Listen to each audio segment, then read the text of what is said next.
Il y a des choses que l'on comprend seulement après les avoir traversées. Certaines de prises de conscience arrivent tard, mais elles changent complètement la façon dont on perçoit sa vie. Je suis Karine, je suis formatrice en énergétique et ici, on va aborder ce que j'aurais aimé comprendre plus tôt, euh, pas pour avancer plus vite, mais pour être mieux, pour être peut-être plus en paix avec moi-même. Même si je pense qu'il y a un timing divin, que rien n'arrive par hasard, il y a vraiment des choses qui ont mis beaucoup de temps pour moi à percuter.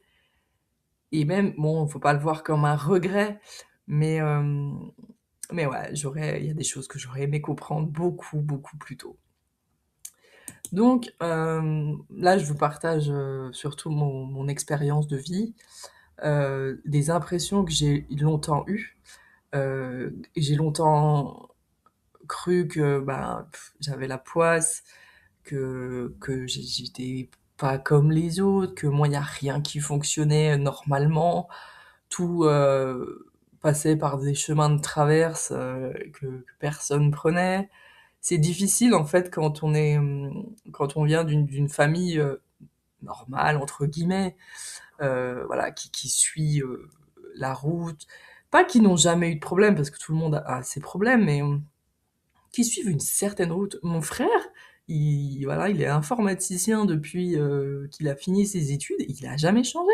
Et alors oui, il a changé de pays, il a changé autre, mais je me suis dit, mais comment il fait? Moi, j'ai changé, mais tellement de fois de métier, tellement de fois de relations.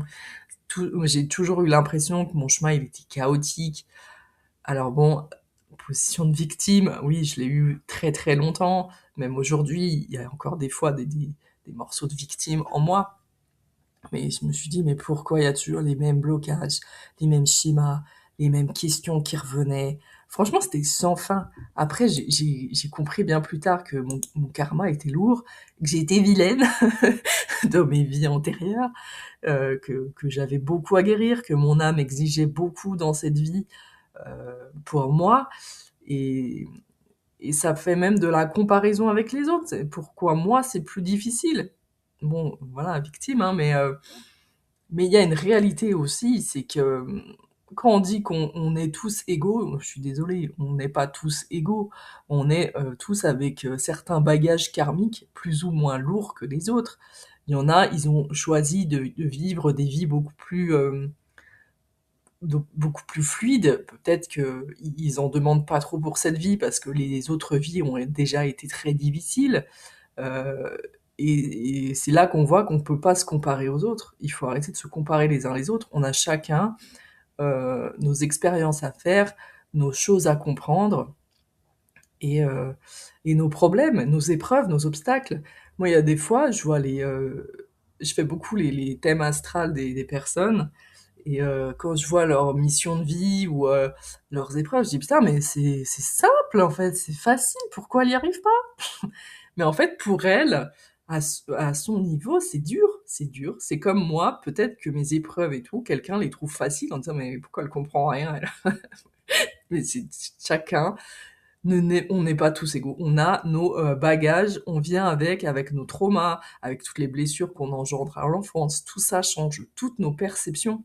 C'est pour ça qu'il ne faut pas juger les autres, faut pas se comparer, ça sert à rien. On est tous différents, on a tous nos problématiques, nos épreuves, nos expériences. Si bien sûr on trouve une expérience facile, essayer de l'aider, essayer de lui donner des tips. Moi, j'ai adoré rencontrer des gens qui vivaient la même chose que moi, justement, grâce à ça, parce qu'en fait, on se disait, mais en fait, peut-être qu'on va pouvoir s'aider. Voilà, bienveillance. Donc, ma première erreur, en fait, c'est que j'ai longtemps pensé qu'il suffisait de trouver la bonne solution. Mais j'ai fait des milliers de soins énergétiques, j'ai fait pas mal de formations pour trouver des outils, des techniques. Mais en fait, j'ai mis longtemps à comprendre euh, que qu'on agit en surface quand on fait ça. Sans comprendre l'origine de nos problèmes, on agit en surface. Déjà, quand vous faites des soins énergétiques, moi je trouve aujourd'hui avec le recul qu'on donne un peu notre pouvoir à quelqu'un d'autre, comme si une autre personne était capable de résoudre nos problèmes. Et c'est faux. Peut-être que sur le coup, bah, ça nous fait du bien. Moi, je dis pas du mal des thérapeutes ou des soins énergétiques, mais parce que ça nous fait du bien quelque part. Mais moi, je trouve quand même que ça agit en surface. C'est pour ça que j'ai arrêté mes soins énergétiques. C'est parce qu'en fait, je me suis rendu compte que les gens, ils attendent que moi, la magicienne, je fasse les choses à leur place et qu'après, c'est bon, ils sont libérés. Mais vu qu'ils faisaient pas le travail émotionnel et psychologique, la racine qu'il y avait derrière ça, mais en fait, ça servait à rien, ça revenait, et du coup, je me sentais inutile. Bon, bref, aujourd'hui, ça, c'est ma façon de voir les choses. Chacun a sa façon. Chaque thérapeute apporte un déclic, apporte quelque chose à ses clients, et c'est très bien. Mais il n'y a pas que ça. Je pense que ça, c'est du point de vue énergétique, mais il faut aussi travailler sur soi à côté pour que le soin soit optimal.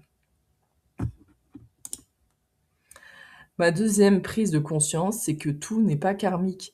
Au début, moi, j'expliquais tout par bah, les vies passées, le transgénérationnel, tout avait un sens karmique et énergétique.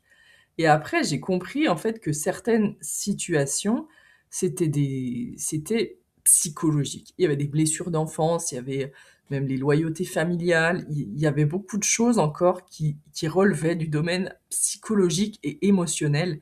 Tout n'était pas énergétique, karmique, relié à une vie intérieure. Et mettre justement la conscience, la bonne étiquette sur ce qu'on vit, bah, ça change tout. Ça change tout. Déjà, vous connaissez le problème et vous pouvez enfin trouver la bonne solution. Surtout qu'aujourd'hui, il y a plein de petits rituels qui sont très simples mais très efficaces.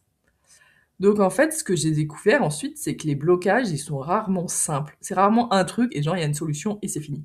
Il y a plusieurs couches. Moi, genre l'amour ou l'argent, mais il y avait je sais pas combien de couches en fait. Il faudrait qu'on arrive sur Terre, on a un programme, genre attends, il faut soigner ça, ça, ça, ça, ça, et hop, on coche. Il y a 10 000 couches en fait, que ce soit émotionnel, familial, énergétique. L'argent, bon, c'est un problème récurrent chez moi parce que je me 8, mais il y avait le côté émotionnel de l'argent, du mal à recevoir, l'autosabotage. Il y avait familial, les conditionnements de la famille, on a manqué, il n'y a pas assez d'argent, il faut travailler dur. Tout ça, c'était familial. Énergétique, même énergétique, il y avait un problème avec l'argent, parce que l'argent est une énergie. Et karmique, parce que aussi dans les vies antérieures, tu fais des vœux karmiques qui font que dans le présent, tu es impacté. Donc il y a 10 000 couches, enfin 10 000, il y a 4 couches là en gros, il y a 4 couches qui font que pour la même problématique, il faut la voir sous différents angles. Et en fait, si tu travailles la mauvaise couche, bah, le schéma se répète. Et ça, moi je pensais vraiment au début naïvement que si j'avais réglé ça, bah en fait tout allait se débloquer. Ben pas du tout. Il y a juste une autre couche qui allait se présenter pour pouvoir passer le palier et aller un tout petit peu plus loin. On est naïf, hein, des fois on croit que la vie c'est tout facile. Ah, c'est peut-être une croyance limitante d'ailleurs. Le vrai tournant, c'est le jour où j'ai arrêté de chercher des solutions rapides, où j'ai arrêté même tout ce qui est soins énergétiques et que j'ai commencé à analyser, à observer les mécanismes. Et c'est là que je suis partie dans mon travail d'introspection, analyse plus plus, et mais c'est là aussi que tout a changé, même si c'était subtil. J'avais l'impression que dans ma tête, ça faisait vraiment des déclics et que ça m'ouvrait des champs de possibilités plus grands. Donc en fait, pour moi, comprendre, ça donne beaucoup plus de pouvoir que chercher une solution immédiate. Moi, trop de fois, je pense que par manque de confiance en moi, je suis allée chercher quelqu'un pour résoudre le problème. Et en fait, même si ça m'a donné des petits tips, ça n'a jamais vraiment résolu le problème. On ne se rend pas compte de notre force, de cette possibilité qu'on a de nous guérir nous-mêmes. Je pense que c'est ça, en fait. On devrait reprendre confiance en notre capacité à nous guérir. Et on dit bien que on a les obstacles, les épreuves à mesure de de nous, on est capable. Sinon, on nous les donnerait pas, ces épreuves, en fait. Il y a pas des gens qui ont des épreuves tellement difficiles qu'ils y arriveront jamais. Sinon, ça a aucun sens. On a ce pouvoir-là. Donc, ce que j'aurais aimé, moi, comprendre plus tôt, c'est que la spiritualité, c'est pas une fuite, c'est un travail de conscience, de discernement et parfois de responsabilité. En conclusion, aujourd'hui, moi, je vois les schémas, les expériences de vie vraiment différemment. J'y vois plus comme des punitions, mais comme des informations qui a une problématique intérieure à résoudre et qui demande à être comprise.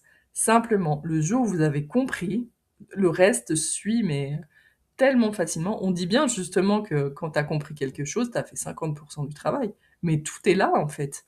Et il faut oser regarder ces choses en face. Pour me retrouver et approfondir tous ces sujets, rendez-vous sur Instagram, où je poste souvent, mon site internet avec mes formations au pendule et au nettoyage énergétique sont sur www.emonetcarine.com. Donc toutes les infos sont bien sûr en description. J'espère que ça vous a plu, mon petit partage d'expérience. J'essaierai de le faire plus souvent, parce que ça fait quand même 20 ans que je travaille sur moi et que j'ai beaucoup de choses à dire. Merci en tout cas de votre écoute et à bientôt.